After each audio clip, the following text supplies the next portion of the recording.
নমস্কার সবাইকে, আমার রান্নার চ্যানেলে তোমাদের সকলকে জানাই স্বাগত। আজকের রেসিপি ভালো লাগলে চ্যানেলটা প্লিজ সাবস্ক্রাইব করে দিও, পাশে থাকা বেল আইকনটা প্রেস করে দিও, যাতে আমি যখন ভিডিও দেব খুব সহজেই তোমাদের কাছে ভিডিওটা পৌঁছে যায়। ডিম শুনতে যতটা সাধারণ ঠিক ততটাই অসাধারণ হতে পারে যদি রান্নাটা হয় একটু অন্যরকম। প্রতিদিনের সেই একঘেয়ে ডিমের ঝোলের থেকে একদম আলাদা একটা রেসিপি, যা দেখতেও লোভনীয় আর স্বাদেও অতুলনীয়। গরম গরম ভাত বা নরম রুটির সাথে যদি স্পাইসি গ্রেভিতে ডোবানো ডিম পরিবেশন করা যায় তাহলে তো জাস্ট জমে যাবে। তাই যদি চাও খুব সাধারণ উপকরণ দিয়ে অসাধারণ কিছু তৈরি করতে, তাহলে অবশ্যই ভিডিওটা শেষ পর্যন্ত দেখো। চলো শুরু করা যাক আজকের রেসিপি। প্রথমে ডিম সেদ্ধ করার জন্য একটি পাত্রে 5টা ডিম নিয়েছি। পরিমাণ মতো জল আর সামান্য নুন দেব। 5 থেকে 7 মিনিট মিডিয়াম ফ্লেমে ডিম সেদ্ধ হতে দেব।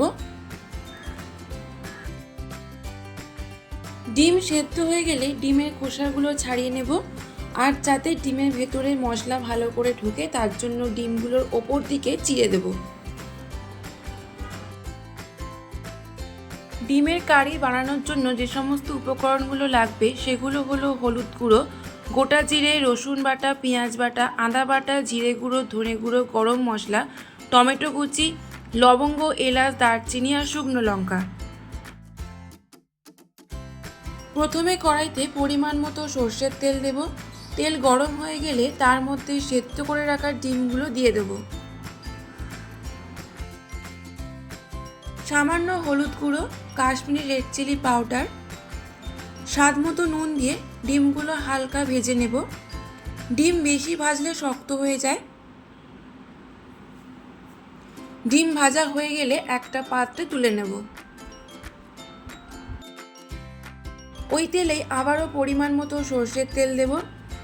তেল গরম হয়ে গেলে ফোড়নে দেব শুকনো লঙ্কা, দারচিনি, লবঙ্গ, এলাচ, গোটা জিরে।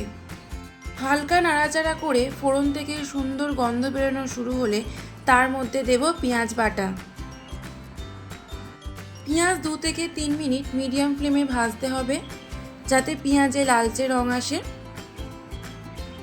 পেঁয়াজ হালকা লাল লাল করে ভাজা হয়ে গেলে তার মধ্যে দেব রসুন বাটা, আদা বাটা। যতক্ষণ না আদা রসুনের কাঁচা গন্ধ চলে যায় ততক্ষণ পেঁয়াজের সাথে আদা রসুন ভালো করে কষাতে হবে। এরপর দেব কাশ্মীরি রেড চিলি পাউডার, হলুদ গুঁড়ো, জিরে গুঁড়ো, ধনে গুঁড়ো, কুচনো কাঁচা লঙ্কা। সব কিছু দিয়ে মশলা ভালো করে কষাতে হবে। যত ভালো করে মশলা কষাবে রান্নার স্বাদ তত ভালো হবে।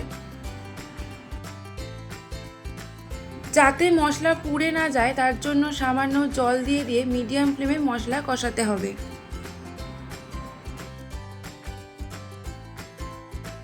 এরপর দেব টমেটো কুচি। টমেটো দেওয়ার পর আবারও মিনিট 3 মশলা কষাতে হবে।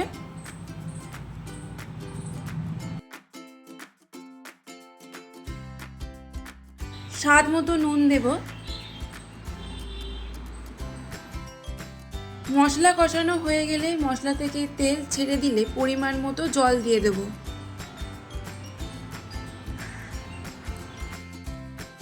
ফুটে উঠলে সেদ্ধ করে ভেজে রাখা ডিমগুলো দিয়ে দেব।